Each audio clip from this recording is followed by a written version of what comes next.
सो अब ये जो कैपेसिटर है, कैपेसिटर के यूजेस डिफरेंट होते हैं। आप यहाँ पे देख सकते हैं उसके साइजेस भी डिफरेंट हैं। ठीक है, यहाँ पर आप देख सकते हो ये कैपेसिटर है, ये कैपेसिटर है, दिस ऑल आर कैपेसिटर्स, ये सारे कैपेसिटर हैं। ठीक है, सबका साइज अलग है, सबका डिजाइन थोड़ा बहुत अलग है, राइट। ये भी अलग तरीके का कैपेसिटर है, दिस इज ऑल्सो डिफरेंट। अब इसमें से हो सकता है कुछ कुछ कैपेसिटर आपने देखे हो किसी सर्किट्स के अंदर। अगर आपने कभी जो कंप्यूटर का मदरबोर्ड होता है, अगर आपने उसको खोल के देखा होगा, या फिर आपने किसी पर्टिकुलर इलेक्ट्रॉनिक सर्किट्स को देखा होगा। इवन आई वुड से कि अगर आपके घर में कोई मोबाइल चार्जर है और वो खराब हो गया है, अगर आप उसे ओपन करके देखेंगे, then also you can find कि उसमें आपको दिखाई देता है क्या, ये कैपेसिटर दिखाई देगा। इवन आपका मोबाइल है, मोबाइल भी अगर खराब हो गया तो उसकी जो कैपेसिटर, उसकी जो सर्किट्स होती है उसमें भी आपको कैपेसिटर दिखाई दे मिल जाएगा, देखने को मिल जाता है। समझ में आया बेटा? Yes sir. हाँ, तो ये कैपेसिटर होता है, ऐसा होता है कैपेसिटर। इवन कई बार देखा होगा आपने कि आपके घर में जो फैन लगे हुए हैं, फैन के अंदर अब कई बार क्या होता है, उसकी जो स्पीड होती है वो कम हो जाती है, राइट। तो स्पीड जब कम हो जाती है तो हम क्या करते हैं कि उसमें कैपेसिटर लगा होता है, तो कैपेसिटर कह देते हैं कि भाई उसका जो है ना, मतलब कैपेसिटी उसकी कम हो गई। तो कैपेसिटी कम हो गई, इसका मतलब हम क्या करते हैं, उस कैपेसिटी को बढ़ाते हैं। और कैपेसिटर को बढ़ाने के लिए हम किसका यूज करते हैं, कैपेसिटर का यूज करते हैं। अब कैपेसिटर जो है ऐसा नहीं है, जैसे मान लीजिए सपोज आपके घर में कूलर है, तो कूलर के अंदर जो लगने वाला कैपेसिटर है उसका डिफरेंट रेंज रहेगा। आपके घर में जो फैन है उसमें लगने वाला जो कैपेसिटर है उसका डिफरेंट रेंज रहेगा।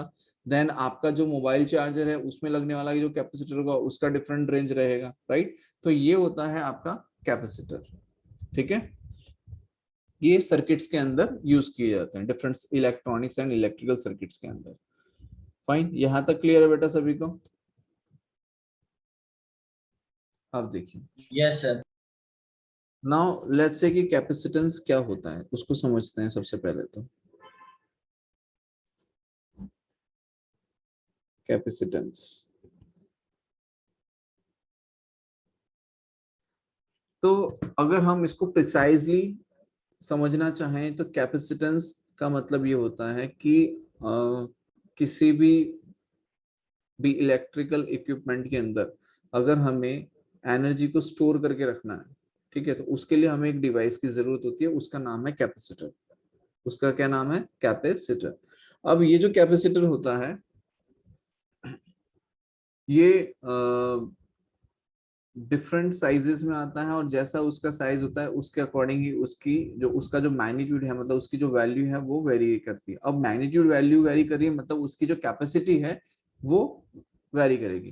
फॉर एग्जांपल अगर बड़ा वाला बकेट लोगे तो उसके अंदर डिफरेंट अमाउंट ऑफ वाटर आ सकता है, छोटा वाला कंटेनर लोगे तो उसमें different amount of water contain कर सकता है। सिमिलरली उसकी कैपेसिटी होती है। फाइन, तो अब आगे समझते हैं कैपेसिटेंस को। अगर हम इसे डिफाइन करें तो हम कह सकते हैं that isolated conductor, capacitance is basically what, isolated conductor और arrangement of conductors can store certain amount of charge, और you can say electrostatic field energy. मतलब हमें बेसिकली करना क्या है, हमें या तो चार्ज को स्टोर करना है, या फिर हमें कह रहे हैं कि हमें एनर्जी को स्टोर करना है। उसके लिए हमें किस चीज की जरूरत पड़ रही है, हमें जरूरत पड़ रही है कैपेसिटर की। ठीक है, तो we can say isolated conductor और isolated conductor or arrangement of conductors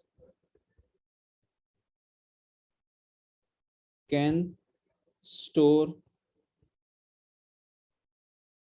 some amount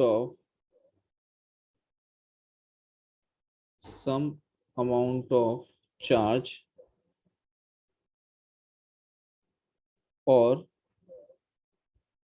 electrostatic field energy, or electrostatic field energy is called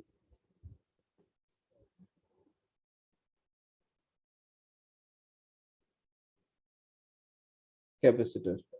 ठीक है, मतलब हमें जो कंडक्टर्स जो ले रहे हैं, आइसोलेटेड कंडक्टर या फिर अरेंजमेंट ऑफ कंडक्टर्स, जिसके हेल्प से हम क्या करें, we can store the certain some amount of charge, or you can say electrostatic field energy, that is your capacitor. Now अगर हमें कैपेसिटेंस को डिफाइन करना है तो वी कैन से, एक मिनट इसको लिख ही देते हैं, is called capacitor.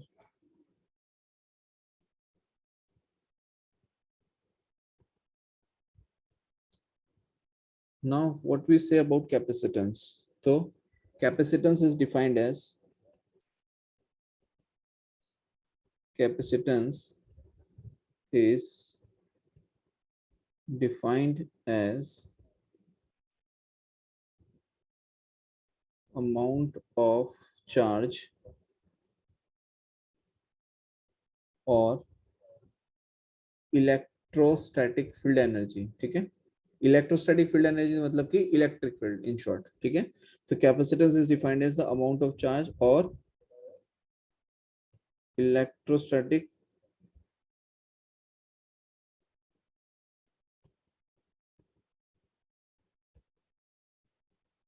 Field energy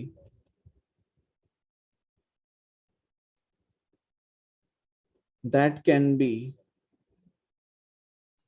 stored by isolated conductor or arrangement of conductors is referred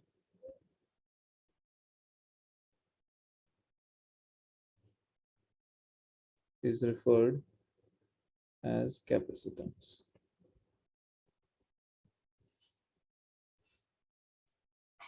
ठीक है, अच्छा, अब जैसे कि हमने अभी तक इलेक्ट्रिक फील्ड के बारे में पढ़ा, हमने चार्ज के बारे में पढ़ा, उसके अंदर हमने क्या पढ़ा था कि जो आपका जो स्फीयर है, जैसे मान लीजिए आपने कोई भी बॉडी लिया, कोई स्फीयर लिया है, आपने जब उसके ऊपर चार्ज पुट किया तो वो चार्ज कहाँ पे आ रहा था, उसकी सरफेस पे आ रहा था, अगर कंडक्टिंग बॉडीज होती है तो, राइट.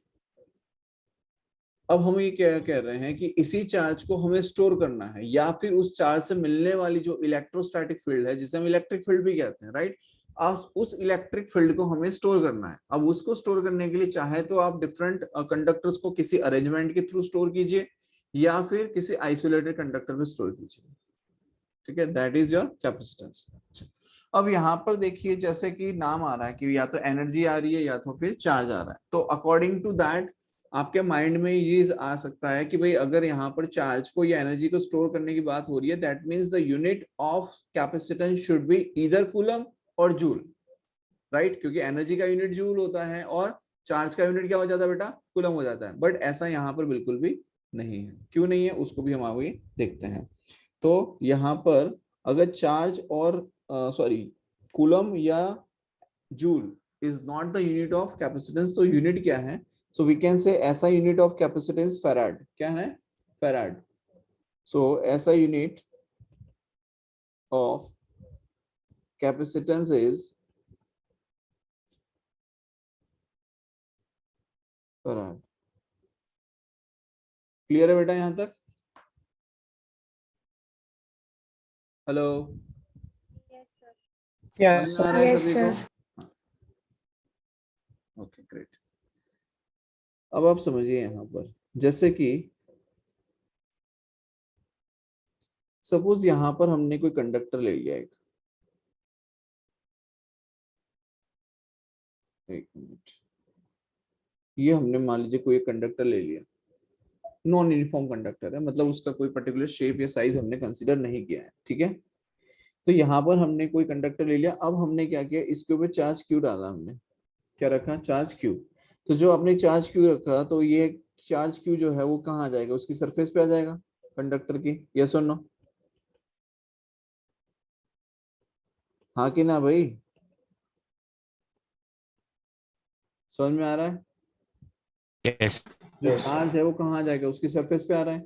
जब चार्ज सरफेस पे आ रहा है, मतलब यहाँ पर इसके पास में इन शॉर्ट कितना चार्ज आ गया, इसके पास चार्ज आ गया प्लस क्यू. ये जो हमने नॉन यूनिफॉर्म एक कंडक्टर लिया है, उसके ऊपर जब आपने चार्ज डाला तो चार्ज जो है वो स्प्रे हुआ एंड स्कैटर्ड होके उसकी सरफेस पे गया, एंड सरफेस पे चार्ज क्यों है, ठीक। जब सरफेस पे चार्ज होता है उस टाइम पर electric field inside the conductor कितनी होती है बेटा परम? अगर चार्ज सरफेस पे है तो electric field inside the conductor कितनी होती है, बताओ। Electric field inside the conductor कितना होगा भाई साहब, परम बताओ।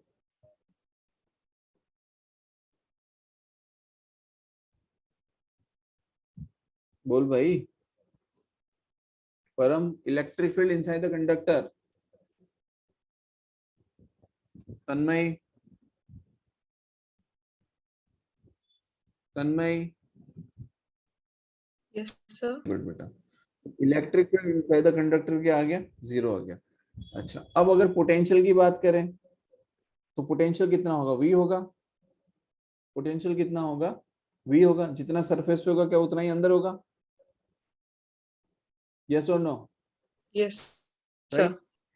अच्छा, अब यहाँ पर हम अगर हम देखें तो इलेक्ट्रिक फील्ड लाइंस बाहर की तरफ निकल रही होगी कुछ इस तरीके से। तो मैंने यहाँ पर सपोज मान लीजिए क्यू चार्ज की वजह से एक इलेक्ट्रिक फील्ड लाइन यहाँ पे रिप्रेजेंट कर देते हैं कुछ इस तरीके से। ये हमने इलेक्ट्रिक फील्ड लाइन ले ली एट सरफेस, ठीक है, electric field line at surface, ठीक है। अब यहाँ पर इलेक्ट्रिक फील्ड लाइन तो है। दूसरी चीज यहाँ पर, एक चीज यहाँ पर ये ध्यान रखने वाली है, वो ये है कि सरफेस चार्ज डेंसिटी जितनी ज्यादा होगी, सरफेस चार्ज डेंसिटी को हम किससे रिप्रेजेंट करते हैं बेटा, सिग्मा से रिप्रेजेंट करते हैं, यस और नो। सरफेस चार्ज डेंसिटी को हम क्या सिग्मा से रिप्रेजेंट करते हैं, राइट। तो जितना ज्यादा सरफेस चार्ज डेंसिटी होगा क्या उतनी ही ज्यादा इलेक्ट्रिक फील्ड हमें मिल रही होगी। सरफेस चार्ज डेंसिटी जितनी होगी उतनी ही उसी प्रोपोर्शन में हमें क्या मिल रहा होता है, इलेक्ट्रिक फील्ड मिल रही होती है। अब यहाँ पर दूसरी चीज क्या होती है जो आपको ध्यान रखने की होती है कि जहां पर शार्प एजेस होती है, जहां पर शार्प एजेस होती हैं तो शार्प एजेस पे चार्ज भी एक्यूमुलेट ज्यादा होता है। जो शार्प एजेस होती हैं वहां पर चार्ज भी एक्यूमुलेट ज्यादा होता है। जब चार्ज एक्यूमुलेट ज्यादा होगा तो डेफिनेटली इलेक्ट्रिक फील्ड लाइन भी ज्यादा होगी, यस और नो। ऐसा क्यों? जैसे कि अगर हम देखें कि सपोज इस तरीके से कॉर्नर है, एक एज बना हुआ है, क्या बना हुआ है, एक एज बना हुआ है। तो उस एज पे क्या होता है कि उसकी जो डायमेंशन है उसकी वजह से जो चार्ज होता है वो ज्यादा एक्यूमुलेट होता है। जैसे यहाँ पर सपोज हमने कहा कि इलेक्ट्रिक फील्ड है यहाँ पर, ठीक है। तो अगर यहाँ पर हम ये कहेंगे कि इलेक्ट्रिक जो कंडक्टर वो डेफिनेटली एयर के अंदर है, तो जब कंडक्टर को एयर में रखा गया है और यहाँ पर जो इलेक्ट्रिक फील्ड लाइंस हैं वो हमने शो की हैं ES से, मतलब सरफेस पे इलेक्ट्रिक फील्ड। तो यहाँ पर सराउंडिंग में क्या होता है कि एयर होती है और एयर में कुछ न कुछ चार्ज होता है, यस और नो। एयर में चार्ज तो होगा ही होगा, राइट। तो जब चार्ज होता है तो क्या होता है कि इलेक्ट्रिक फील्ड लाइन की तरफ, मतलब इलेक्ट्रिक फील्ड लाइन बाहर की तरफ जा रही है, तो पॉजिटिव चार्ज यहाँ मिलेगा और नेगेटिव चार्ज कहाँ मिलेगा, यहाँ पर मिल जाएगा, यस और नो, यस और नो। यहां तक समझ में आया कि जो एटम्स या मॉलिक्यूल्स जो हम कह सकते हैं कि जो एयर में होते हैं, उस एटम्स और मॉलिक्यूल पे ये इलेक्ट्रिक फील्ड लाइन अपना इफेक्ट डालेगा, यस और नो।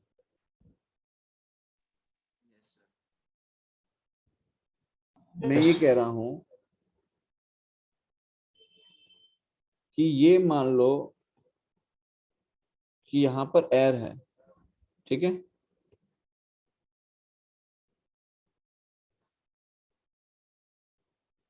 इसके सराउंडिंग में एयर है और एयर में क्या होता है, atoms and molecules will be there.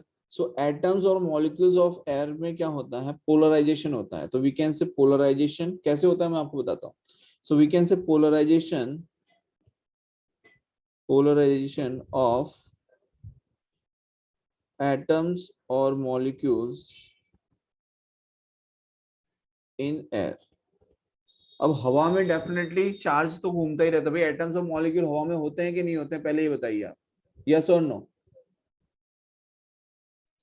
क्या एयर में एटम्स और मॉलिक्यूल होते हैं बेटा, यस और नो, जल्दी बताइए। Yes sir. Okay, yes sir. Yes sir.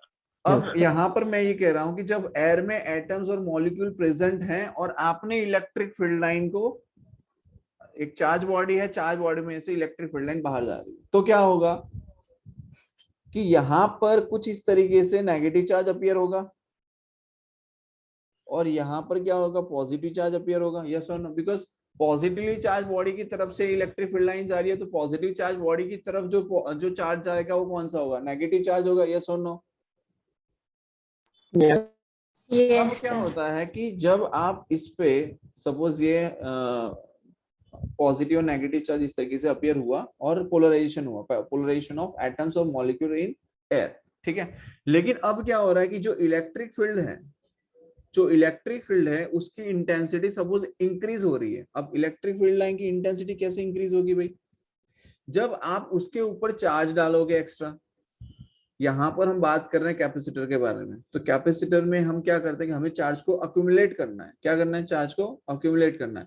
अब चार्ज को अक्यूमुलेट करने की सर्टेन लिमिट होती होगी। अब मैंने मान लो कि यहाँ पर डीक्यू चार्ज को क्या किया, यहाँ पे ट्रांसफर करना शुरू किया, डीक्यू चार्ज यहाँ पर इसकी सरफेस पे डीक्यू चार्ज को ट्रांसफर करना शुरू किया।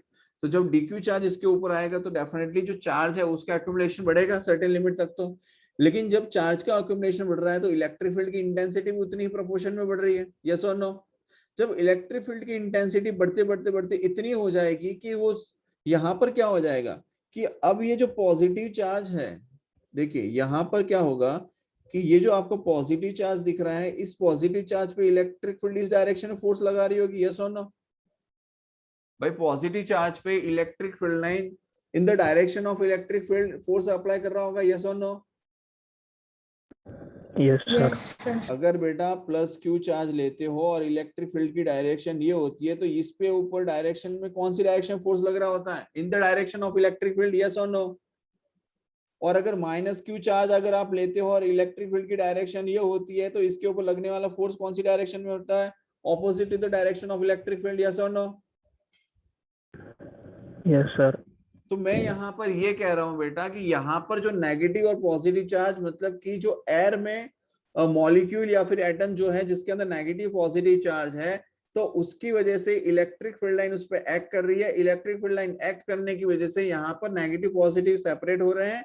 एंड यहाँ पर क्या होता है कि सर्टेन लिमिट तक तो वो इसी फॉर्म में रहेंगे, लेकिन जैसे इलेक्ट्रिक फील्ड लाइन इंक्रीज होती जाएगी तो इलेक्ट्रिक फील्ड इंटेंसिटी इंक्रीज होने की वजह से अब ये जो प्लस चार्ज आपको जो दिखाई दे रहा है उसके ऊपर इसी डायरेक्शन में फोर्स लग रहा होगा क्यूई, और इस डायरेक्शन में लग रहा होगा minus QE. Minus QE in the sense में डायरेक्शन को रिप्रेजेंट कर रहा हूँ, फोर्स तो क्यू ही लग रहा होगा, बट माइनस क्यू इसका मतलब बिकॉज नेगेटिव डायरेक्शन है इसलिए मैं माइनस क्यू से रिप्रेजेंट कर रहा हूँ। तो यहाँ पर क्या होगा कि दोनों के बीच में सेपरेशन होगा। भाई दोनों ब्रेक डाउन होंगे कि नहीं होंगे? Yes sir. अगर प्लस के ऊपर आप इस डायरेक्शन में फोर्स लगा रहे हो, सपोज मान लीजिए कि मेरे पास में कोई ऑब्जेक्ट है, मान लो ये पेन है। अब इस पेन पे मैं इस डायरेक्शन में फोर्स लगा रहा हूं और एक इस डायरेक्शन, तो दोनों को ऐसे करेंगे तो क्या हो जाएगा, ओपन हो जाएगा पेन, राइट, क्योंकि आपने दोनों पे क्या किया, ऑपोजिट डायरेक्शन में फोर्स लगाया, राइट। समझ में आ रहा है बेटा? Yes sir. तो माइनस क्यू और प्लस क्यू मतलब कि यहाँ पर जो एटम और मॉलिक्यूल के अंदर जो नेगेटिव और पॉजिटिव चार्ज आपको जो दिखाई दे रहे हैं उसके ऊपर लगने वाली फोर्स की वजह से ये क्या हो जाएंगे, सेपरेट हो जाएंगे। बोलो ये बात समझ में आई? ये बात समझ में आई, यस और नो? Yes sir. ओके, अब आप यहाँ पे एक चीज समझिए कि यहाँ पर हमने कहा कि ये क्या हो जाएगा, ब्रेक डाउन हो जाएगा। तो हमने उसके लिए कहा कि electric field at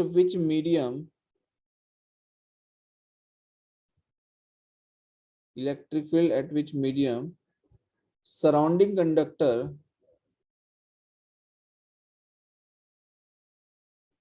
surrounding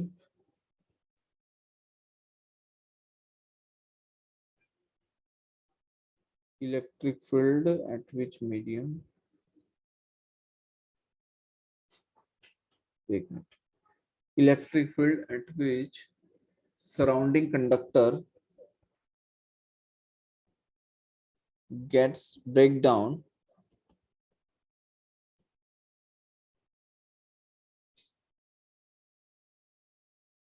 is called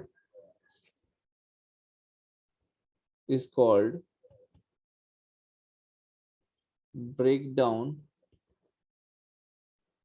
electric field,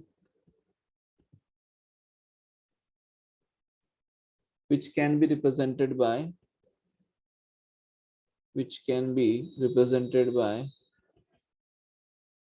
EB. किससे रिप्रेजेंट करते हैं बेटा? EB. क्लियर है यहां तक? और एयर के लिए, फॉर एयर ब्रेकडाउन कितने पे है, मतलब इलेक्ट्रिक फील्ड ब्रेकडाउन की वैल्यू क्या है for air? This value for electric breakdown is 3 into 10⁶ volt पर मीटर. कितनी है बेटा? 3 into 10⁶ वोल्ट पर मीटर. बोलो क्लियर है यहां तक? क्लियर है? यस और नो? ये ध्यान रखना. Yes, और sir. Air electric breakdown is 3 into 10⁶ volt पर मीटर. मेडिकल में भी ये इंपॉर्टेंट रहता है, इसलिए मैं बता रहा हूँ, ये ध्यान रखना. बोलो क्लियर है यहाँ तक? एज पे कोई फर्क होगा? उधर सरफेस चार्ज डेंसिटी ज्यादा है तो वैल्यू डेफिनेटली, जहां पर सरफेस चार्ज डेंसिटी ज्यादा होगी वहां ब्रेकडाउन जल्दी हो जाता है. जहां पे surface charge density, value same. किसकी वैल्यू से? ये ब्रेकडाउन इलेक्ट्रिक फील्ड नहीं, उससे कोई फर्क नहीं पड़ेगा बेटा, उस पे कोई फर्क नहीं पड़ेगा. ठीक है, जो ब्रेकडाउन यहाँ पर हो रहा है that is for the air, तो वो तो फिक्स है. लेकिन जहां पर सरफेस चार्ज डेंसिटी ज्यादा होगी वो वहां पर क्या हो जाएगा, इसे कोरोना डिस्चार्ज भी कहा जाता है. इसको भी हम थोड़ा सा आगे स्टडी करेंगे. ठीक है. Okay yes. तो मैंने बताया कि जहां पर चार्ज अकोमुलेशन ज्यादा हो रहा है वहां पर इलेक्ट्रिक फील्ड इंटेंसिटी भी ज्यादा है, उसकी वजह से पोलराइजेशन भी वहां पर जल्दी होता है. ठीक है, उसे कोरोना डिस्चार्ज को भी हम आगे पढ़ेंगे. अच्छा, अब दूसरी चीज समझिए यहाँ पर कि जैसे जैसे आप चार्ज को बढ़ाएंगे वैसे वैसे उसका पोटेंशियल भी बढ़ेगा. यस और नो? जैसे जैसे आप चार्ज की वैल्यू को बढ़ाएंगे उसके वजह से उसका क्या होगा, पोटेंशियल भी बढ़ेगा. दूसरी चीज यहाँ पर कि Q जो है, मतलब कि यहाँ पर ये जो चार्ज dq लिया और यहाँ पर हमने पोटेंशियल लिया हुआ है. ठीक है, थोड़ा सा डिले हो रहा है. जैसे हमने यहाँ पर बताया कि चार्ज dq हम उस पर और ऐड कर रहे हैं. ठीक है, Q चार्ज ऑलरेडी था, dq हमने ऐड किया, तो यहाँ पर डेफिनेटली उसी प्रोपोर्शन में पोटेंशियल भी बढ़ रहा होगा. यस और नो? ठीक है,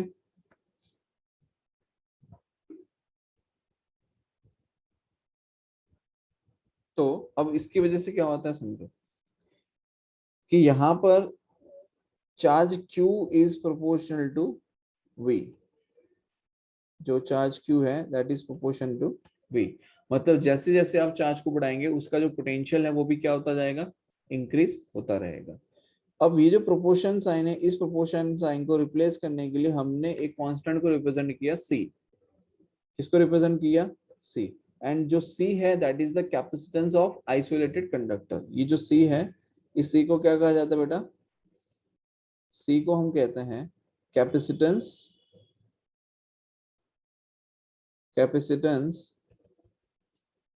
ऑफ आइसोलेटेड कंडक्टर. यहां तक क्लियर है? Capacitance of isolated conductor.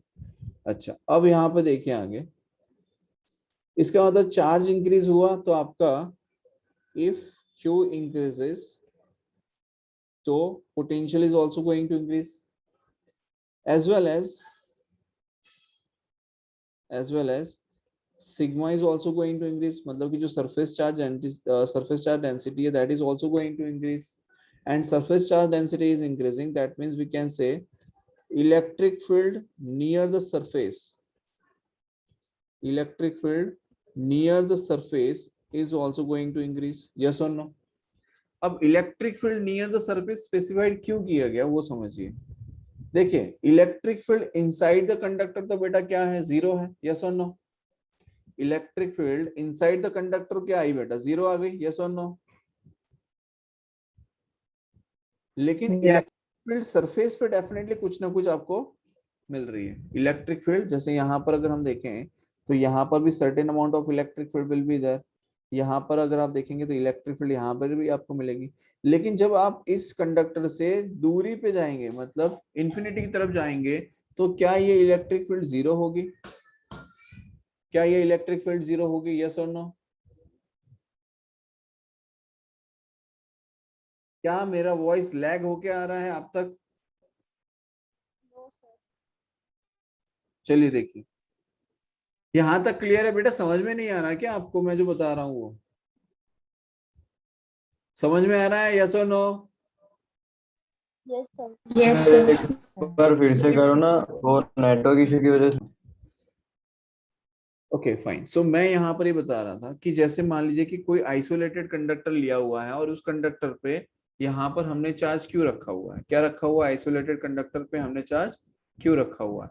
तो जब हमने आइसोलेटेड कंडक्टर पे चार्ज क्यों रखा हुआ है, उस पे अगर आपको और एक्स्ट्रा चार्ज लेके आना है, मतलब कि यहाँ पर मैं कह रहा हूँ डीक्यू चार्ज यहाँ पे आपको दिखाई दे रहा है, इस डीक्यू चार्ज को भी अगर आपको ट्रांसफर करना है तो आप जब डीक्यू चार्ज को ट्रांसफर करेंगे, मतलब एक्स्ट्रा चार्ज जो है वो अपने जो अपना आइसोलेटेड कंडक्टर है उस पे वो चार्ज क्या होगा, इंक्रीज होगा। तो उसकी वजह से क्या होगा कि जब आप चार्ज को इंक्रीज करेंगे, मतलब charge is proportional to electrostatic potential, मतलब कि electric potential, and Q is proportional to V को हमने लिखा है Q is equals to CV से, बिकॉज प्रोपोर्शनलिटी साइन को रिप्लेस करने के लिए हमने यहाँ पर यूज किया C, और ये जो C है वो होता है capacitance of isolated conductor. C क्या होता है बेटा, कैपेसिटेंस ऑफ आइसोलेटेड कंडक्टर। अब यहाँ पर जैसे जैसे आपका चार्ज बढ़ता जाएगा वैसे वैसे आपका क्या बढ़ता जाएगा, पोटेंशियल बढ़ता जाएगा, एंड जैसे जैसे आपका पोटेंशियल बढ़ता जाएगा वैसे वैसे आपका क्या बढ़ जाएगा, सिग्मा भी बढ़ेगा। बोलो ये आई बात समझ में?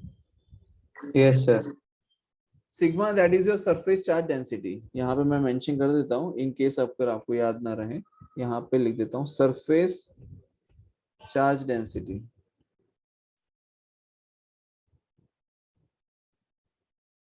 ठीक है। अच्छा दूसरी चीज क्या है कि electric field near the surface, electric field near the surface that is also going to increase. अब मैंने यहाँ पर मेंशन किया electric field near the surface, क्यों? बिकॉज मान लीजिए कि यहाँ पर अगर कोई कंडक्टर हमने लिया हुआ है और चार्ज यहाँ पर हमने अक्यूमुलेट किया हुआ उसकी सरफेस पे अक्यूमुलेट है, तो यहाँ पर इसके नियर बाय जो इलेक्ट्रिक फील्ड होगी that is going to increase. अगर आप यहाँ पे बोलो कि यहाँ से इंफिनिटी की तरफ जा रहे हो तो आपकी इलेक्ट्रिक फील्ड यहाँ पर तो क्या आ रही है, जीरो आ रही होगी इंफिनिटी पे। तो बोलो आई बात समझ में? Yes sir. बिकॉज हम क्या पढ़ते हैं कि जैसे जैसे आप सरफेस से दूर होते जाएंगे, because E is proportional to क्या होता है, 1/r² होता है।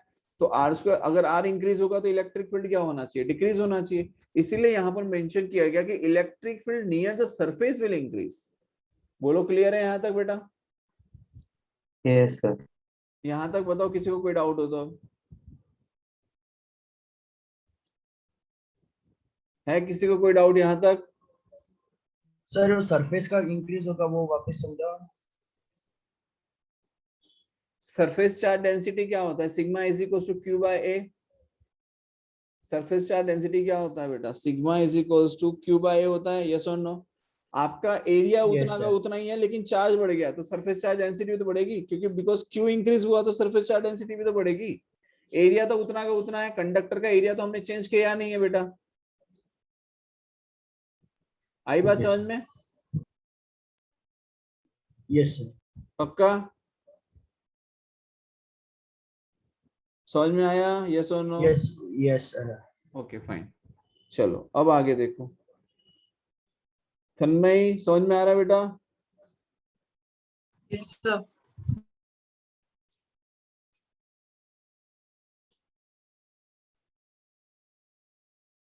अब देखो आगे, तो यहाँ पर हम ये कह सकते हैं जैसे कि suppose we have taken a conductor over here, इसके सरफेस पे चार्ज Q है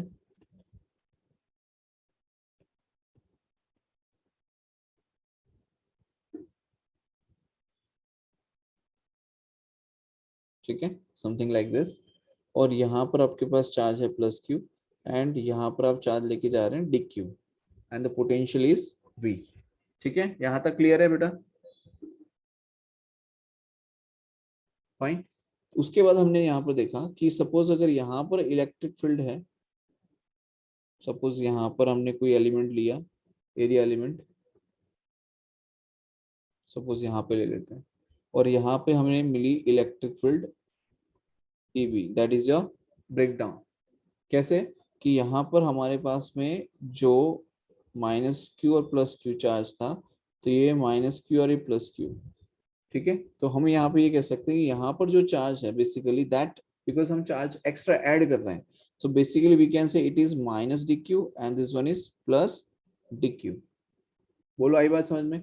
तो यहाँ पर जो प्लस डी क्यू चार्ज हमने रिप्रेजेंट किया है, दैट चार्ज पे मतलब प्लस डी क्यू चार्ज पे जो फोर्स लग रहा होगा, it will be in the direction of electric field, and minus d q पे जो फोर्स लग रहा होगा that will be opposite to the direction of electric field. बोलो यहाँ तो क्लियर है? और इसी तरीके से ये जो पोलराइजेशन है, मतलब कि जो हमने बताया कि एयर के अंदर जो मॉलिक्यूल या एटम है वो क्या हो जाते हैं, सेपरेट हो जाते हैं। क्लियर है यहाँ तक सभी को? यस और नो? Yes, sir. Yes. ठीक है, अच्छा अब समझिए। So from this we can say that after attaining some value of charge, after attaining some value of charge, if charge is given to the conductor, if further charge is given to the conductor,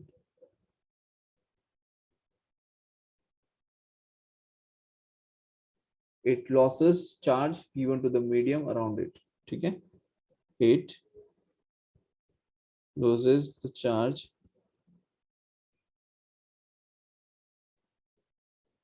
given to medium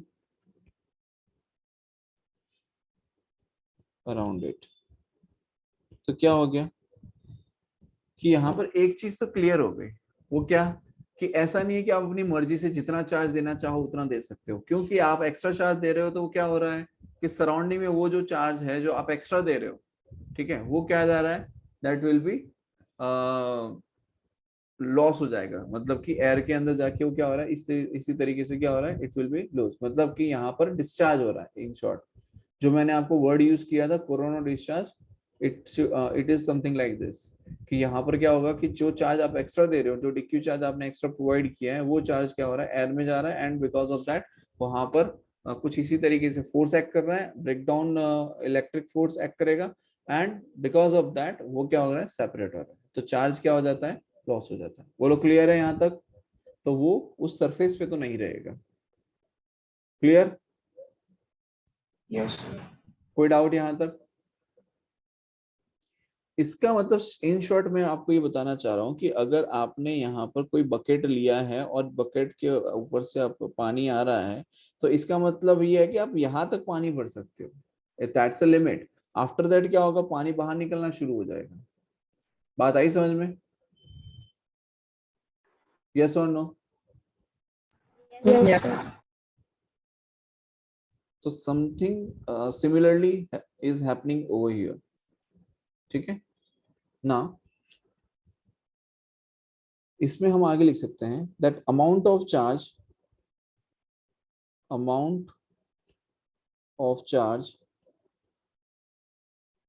that can B given to conductor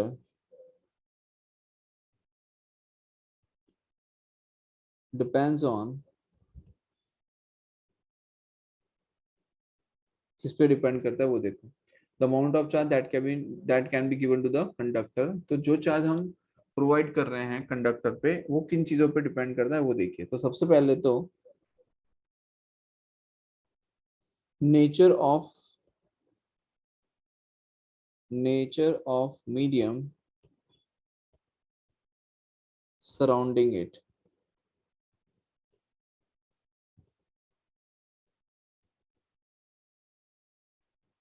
कि जो हमने isolate जो conductor हमने रखा है उस conductor के surrounding में कौन सा मीडियम है, इस बात पे भी ये चीज डिपेंड करेगी। क्लियर है? बिकॉज जैसे हमने यहाँ पर देखा कि एयर के लिए जो इलेक्ट्रिक ब्रेकडाउन जो होता है वो होता है 3 × 10⁶ वोल्ट पर मीटर। हो सकता है कोई और मीडियम रखा हो तो उसके लिए अलग हो। यस और नो?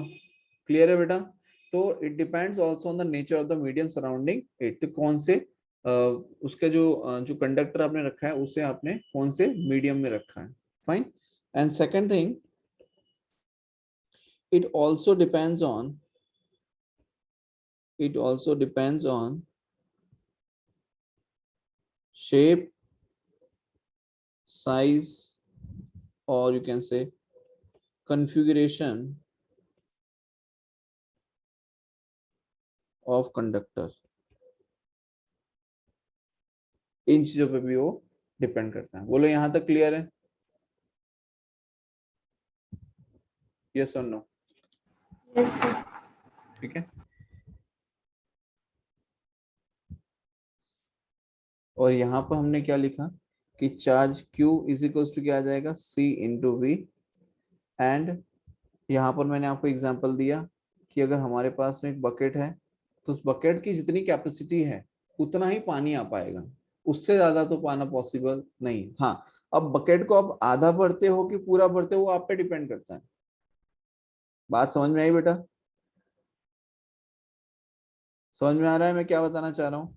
कि ये जो बकेट है इस बकेट को आप हाफ फिल करते हो ये पूरा फिल करते हो, इट डिपेंड्स ऑन यू कि कितना आप उस पर फिल कर रहे हैं। बाकी उसकी कैपेसिटी तो है यहाँ तक बनने की। क्लियर है? Yes. कोई डाउट यहाँ तक? जैनम, जैनिल, जागृत, दीश, शैल, कैपेसिटेंस जो है वो किस पे डिपेंड करेगा? एक तो उसकी सराउंडिंग पे डिपेंड करेगा और दूसरा कॉन्फ़िगरेशन ऑफ कंडक्टर पे डिपेंड करेगा। यस और no? For isolated conductors yes. तो यहाँ पर हमने लिखा Q is equals to C by V, तो we can also write in this way that C is equals to Q by V। लिख सकते हैं कि नहीं लिख सकते हैं? ठीक है, C is equals to Q by V। अब आप एक चीज बताओ कि ये जो फॉर्मूला मैंने लिखा है बेटा, हमने यहाँ पे लिखा जैसे फॉर एग्जांपल हम लिखते हैं बेटा Q is equals to C times of V। तो इसका मतलब ये हो गया कि कैपेसिटेंस इज इक्वल्स टू क्या आएगा, Q by V। कैपेसिटेंस क्या आएगा, Q by V। तो आपको तो ऐसा लग रहा है कि कैपेसिटेंस किस पे डिपेंड करेगा, चार्ज पे और पोटेंशियल पे डिपेंड कर रहा है। आपको तो ये लगेगा बिकॉज फॉर्मूला के अकॉर्डिंग तो यही समझ में आ रहा है। यस और नो? यस और नो? राइट। लेकिन यहाँ पर बिल्कुल भी ऐसा नहीं है कि कैपेसिटेंस चार्ज एंड पोटेंशियल पे डिपेंड नहीं करता है, ये आप हमेशा याद रखना। ठीक है, मैं लिख देता हूं that capacitance do not depend on amount of charge and the potential of the conductor। Fine, so we can say capacitor do not depend on amount of charge or potential of conductor। वो किस पे depend करता है, किस पे depend करता है capacitance? जल्दी से बताइए, अभी तो बताया बेटा, किस पे डिपेंड करता है जल्दी बताओ। Shape, size. Depends on medium, surrounding medium and the configuration of the conductor। configuration में shape and size दोनों आ गया, राइट। तो क्या लिख सकते हैं, डिपेंड्स ऑन, मैं फिर से लिख देता हूं, depends on surrounding medium, depends on surrounding medium and दूसरा क्या, दूसरा क्या, configuration of the conductor. Right, क्या आ जाएगा दूसरा, कॉन्फ़िगरेशन ऑफ कंडक्टर। नक्षत्र समझ में आ रहा है? Yes sir. अभी यस सर। अच्छा, अब यहाँ पर इसका जो कैपेसिटेंस है तो अगर आप देखो तो Q बाय V आपको कैपेसिटेंस यहाँ पर एज पर द फॉर्मूला आप देख सकते हो, राइट? समझ में आ रहा है? तो यहाँ पर हम अगर इसके यूनिट की बात करें तो यूनिट क्या आ जाएगी? तो we can write SI unit of capacitor को हम लिखें तो Q का क्या होता है बेटा? Q का क्या होता है? कूलम। और वोल्ट का क्या होता है? पोटेंशियल का क्या होता है? वोल्ट। तो कूलम पर वोल्ट, एक तो ये यूनिट हो जाता है as per the SI unit, ठीक है? Coulomb per volt. और उसका यूनिट हम मैक्सिमम टाइम यूज करेंगे फेराड। क्या यूज करेंगे? फेराड। क्लियर है यहां तक? क्लियर Yes, है? sir. sir. Yes sir. Fine. अब चलो आगे समझते हैं।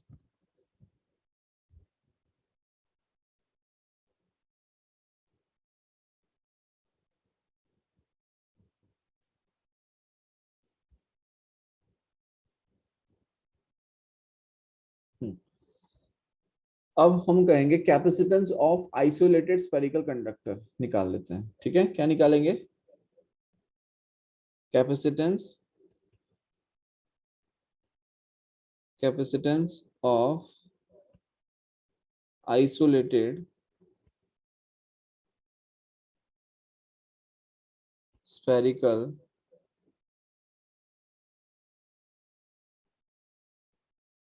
कंडक्टर, ठीक है? तो अब आप समझिए कि अगर हम यहाँ पर एक आइसोलेटेड कंडक्टर ले लेते हैं सपोज कुछ इस तरीके से, ठीक है?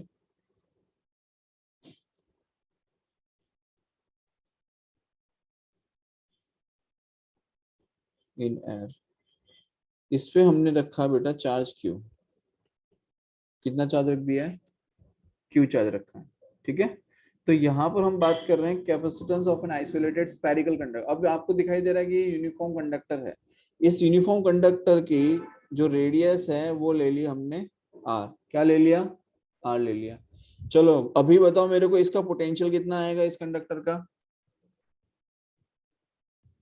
पोटेंशियल कितना आएगा बेटा?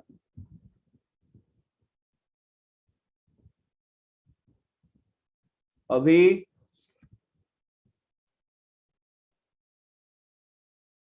तो पोटेंशियल कितना आएगा? V is equals to KQ/R आएगा। अब हमें पता करना है इसका कैपेसिटेंस कितना होगा। तो कैपेसिटेंस फाइंड करने के लिए हम क्या लिखेंगे? C is equals to Q/V लिखेंगे, यस और नो? Yes sir. क्या लिखेंगे? C is equals to Q/V। तो यहाँ पे लिखेंगे Q/V। V की वैल्यू कितनी है? KQ/R। तो K की वैल्यू कितनी आ जाएगी? 1/4 pi epsilon naught into Q/R लिख सकते हैं। तो ये Q से Q गया तो क्या आ जाएगा? C इज इक्वल्स टू, ये पूरा का पूरा उठ के ऊपर आ जाएगा तो क्या आ जाएगा? 4 पाई एप्सिलॉन R। क्या ये आपका कैपेसिटेंस आ जाएगा इन द एयर? बोलो। Yes sir. ठीक है? Yes, ये sir. हमने फाइंड आउट किया है एयर के लिए। किसके लिए फाइंड आउट किया है? एयर के लिए। अब आपको फाइंड करना है बेटा किसी मीडियम के लिए। तो हम अगर बात करें कि when you have put it in certain medium, certain medium मतलब डाइलेक्ट्रिक मीडियम, राइट? तो हम लिख सकते हैं इन एनी डाइलेक्ट्रिक मीडियम। किसी डाइलेक्ट्रिक मीडियम में जब आप रखेंगे तब ये कैसा होगा, ठीक है? तो जब आप किसी डाइलेक्ट्रिक मीडियम में रखेंगे और ये आपके पास में क्या ले लिया है हमने? एक आइसोलेटेड स्फीयर लिया है जिसकी रेडियस बेटा R ली है, जिसपे चार्ज Q है, जिसका पोटेंशियल V है और V पोटेंशियल है मतलब KQ/R। तो K equals to 1/4 pi epsilon naught की जगह एप्सिलॉन आ जाएगा because it is in a medium. तो 1/4 पाई एप्सिलॉन इनटू R। अब हमको लिखना है कि कैपेसिटेंस इन एनी मीडियम। तो क्या लिखेंगे? Q/V। Again Q/V। V की जगह क्या लिखेंगे? 4 पाई एप्सिलॉन, एक मिनट, KQ/R। यहाँ पर Q आएगा, सॉरी, हाँ। तो ये हो जाएगा Q divide by V। V की वैल्यू कितनी आ जाएगी? तो V की वैल्यू आएगी Q/4 पाई एप्सिलॉन। अब 4 पाई एप्सिलॉन को हम क्या लिख सकते हैं भाई? किसी मीडियम की परमिटिविटी को हम क्या लिखते थे? Epsilon naught into epsilon R। या फिर आपने ऐसा देखा था कि रिलेटिव परमिटिविटी एप्सिलॉन आर को हम लिखते थे मीडियम की परमिटिविटी बाय एयर की परमिटिविटी। तो किसी मीडियम की परमिटिविटी के लिए हम क्या लिख सकते हैं, epsilon naught into epsilon r. तो क्या लिखेंगे, क्यूब बाय क्या आ जाएगा बताओ, 4 पाई एप्सिलॉन की जगह क्या आ जाएगा, 4 पाई एप्सिलॉन की जगह आएगा epsilon naught into epsilon r into radius. ये क्यू से ये क्यू गया, तो कैपेसिटेंस ऑफ ए मीडियम क्या आ जाएगा, 4 pi epsilon into epsilon relative permittive into r. अब आप जानते हैं कि 4 पाई एप्सिलॉन इंटू आर, ये पूरा अगर मैं रीअरेंज करके लिखूं 4 pi epsilon into r into epsilon r, तो ये पूरा पूरा क्या हो जाता है, कैपेसिटेंस ऑफ एयर। ठीक है, तो क्या लिखेंगे कि capacitance of any medium is equals to capacitance of air into epsilon r. अब एप्सिलॉन आर को अगर आपको ध्यान हो तो हमने पढ़ा था कि उसको डाइलेक्ट्रिक कांस्टेंट के से भी हमने रिप्रेजेंट किया था, कैपिटल के से, याद है सभी को? Yes sir. राइट, Yes, तो sir. एप्सिलॉन आर को हम रिप्लेस कर सकते हैं के से, तो हम लिख सकते हैं कि capacitance of any medium is equals to k times of capacitance in a air. क्या लिख सकते हैं ऐसे, यस और no? Capacitance of any medium is equals to क्या लिख सकते हैं, k times of capacitance in a air. बोलो, आई बात समझ में? Yes sir. पक्का? Yes, sir. यस कोई डाउट इसमें किसी को? तो कैपेसिटेंस इन एयर के लिए हम लिखते हैं 4 पाई एप्सिलॉन आर, और कैपेसिटेंस इन मीडियम के लिए लिखेंगे K times of 4 pi epsilon r, मतलब कि capacitance of the air. Clear है बेटा यहां तक? Yes sir. अच्छा, अब समझिए, अब हम लोग कैपेसिटेंस को क्यों पढ़ रहे हैं भाई, हम स्पेरिकल आइसोलेटेड कंडक्टर को क्यों नहीं पढ़ रहे हैं? क्योंकि यहाँ पर आप एक चीज समझो कि जो स्पेरिकल आइसोलेटेड कंडक्टर होता है उसका हम लोग यूज नहीं कर सकते हैं। क्यों नहीं यूज कर सकते हैं उसको हम देखते हैं। सो यहाँ पर हम लिखेंगे that we do not use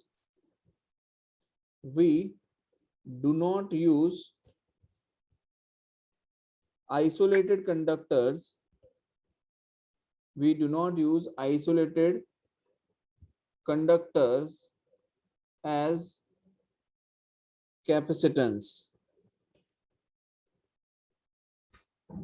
for spherical isolated conductor।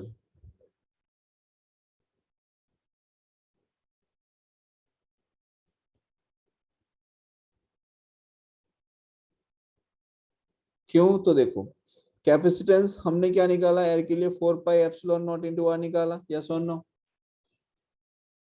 ठीक है, अब अगर आप समझो कि अर्थ पे सबसे बड़ा ऑब्जेक्ट क्या है, अर्थ पे सबसे बड़ा ऑब्जेक्ट क्या हो सकता है, अर्थ से बड़ा कोई ऑब्जेक्ट तो है ही नहीं अर्थ के ऊपर, यस और नो? भाई अर्थ आप ले लोगे 1 मीटर का, 2 मीटर का, 3 मीटर का, 4 मीटर का, 5 मीटर का रेडियस ले लोगे, लेकिन अर्थ से बड़ा तो कोई ऑब्जेक्ट नहीं ले सकते, यस और नो? Yes sir. तो अगर मैं ये कहूं कि मेरा जो कंडक्टर है वो अर्थ ही है, मान लो वो क्या है, अर्थ, तो अर्थ का अगर आप कैपेसिटेंस निकालें तो क्या होता है, देखो, let's say if we consider earth as capacitor, if we consider earth as a conductor, sorry, earth as a capacitor, ठीक है, तो अर्थ की रेडियस कितनी होती है बेटा, तो radius of earth is 6400 kilometre. कितनी होती है, 6400 किलोमीटर। इसका अर्थ हम लिख सकते हैं 6400 इंटू 10⁻³ मीटर, यस और नो? लिख सकते हैं। तो जब आपको यहाँ पे कैपेसिटेंस लिखना है तो आप कैपेसिटेंस को क्या लिखेंगे, हम लिख सकते हैं C is equals to 4 pi epsilon naught into r. अब 4 पाई एप्सिलॉन की जगह क्या हम यहाँ पे, देखो जैसे कि आप जानते हैं, रुको मैं लिख देता हूं यहाँ पे, K इज इक्वल टू क्या होता है बेटा? K इज इक्वल टू क्या होता है? 1/4 पाई एप्सिलॉन नॉट होता है। इसका मतलब क्या 4 पाई एप्सिलॉन नॉट की जगह आप K लिख सकते हैं? क्या 4 पाई एप्सिलॉन नॉट की जगह आप K लिख सकते हो?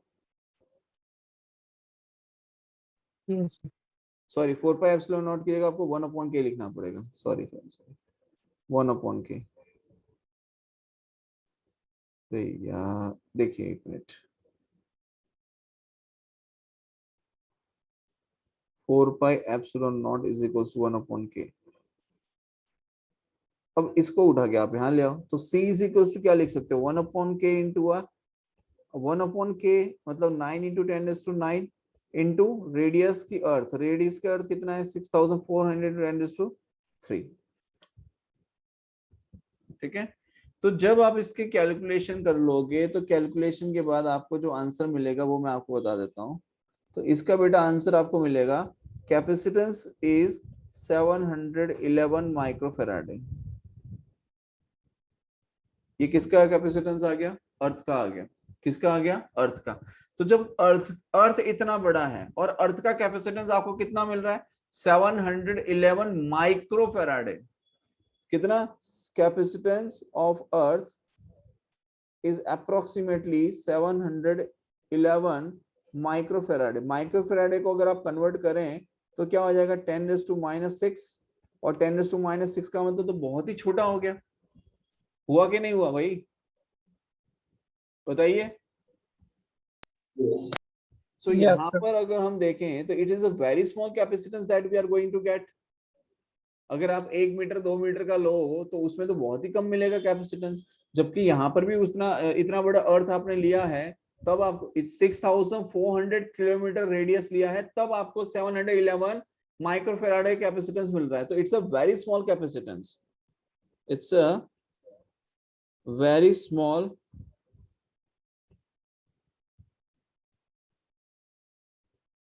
कैपेसिटेंस। इसीलिए हम लोग यहाँ पर किसका यूज नहीं करते हैं? आइसोलेटेड जो स्फीयर है, आइसोलेटेड कंडक्टर है, उसका यूज एज ए कैपेसिटेंस नहीं करते हैं। बोलो यहाँ तक बात समझ में आई? तो अब इसका निचोड़ क्या है भाई? जब आप इतना बड़ा कंडक्टर नहीं ले सकते हो और आपको तो कैपेसिटेंस चाहिए, आपको तो एनर्जी स्टोर करनी है, तो आप कैसे करोगे बताइए? तो हम यहाँ पर क्या करेंगे कि जब हम यहाँ पर इलेक्ट्रिकल सर्किट के अंदर इस तरीके के कंडक्टर यूज नहीं कर सकते हैं, isolated conductors are not going to be used in electrical circuit, so what we are going to do and how we are going to increase the capacitance? So to increase the capacitance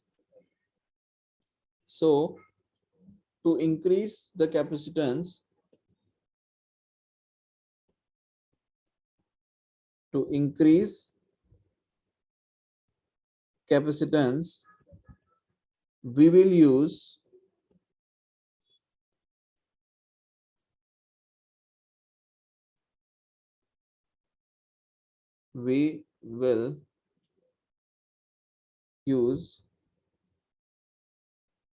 arrangement of conductor।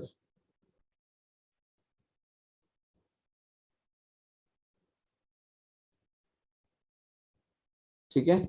अब arrangement में कैसे arrangement होते हैं? Spherical conductors को concentric spheres रख लिए, spherical conductors हमने लिए हैं उसको अलग तरीके से रखा है। देन सिलिंड्रिकल कैपेसिटर्स हमने बना लिए, पैरेलल प्लेट कैपेसिटर हमने ले लिए। तो इस तरीके के डिफरेंट अरेंजमेंट्स होते हैं जिसका हम क्या करते हैं, कैपेसिटेंस में एनर्जी स्टोर करने के लिए, मतलब इन द कैपेसिटर में एनर्जी स्टोर करने के लिए हम डिफरेंट अरेंजमेंट करते हैं। यहाँ पर, यहाँ तक बात क्लियर है बेटा? अरेंजमेंट्स के बारे में अभी हम डिस्कस करेंगे। जस्ट आई एम सेइंग कि हम लोग डिफरेंट अरेंजमेंट ऑफ कंडक्टर का अब यूज करेंगे। क्यों करेंगे वो क्लियर है? Yes. हम डिफरेंट अरेंजमेंट ऑफ कंडक्टर्स का यूज क्यों करेंगे, क्या ये चीज क्लियर है सभी को? राइट? अच्छा, अब यहाँ से अब कहानी शुरू होती है अरेंजमेंट ऑफ कंडक्टर्स की, और ये कहानी हम शुरू करेंगे अब कल। ठीक है, आज के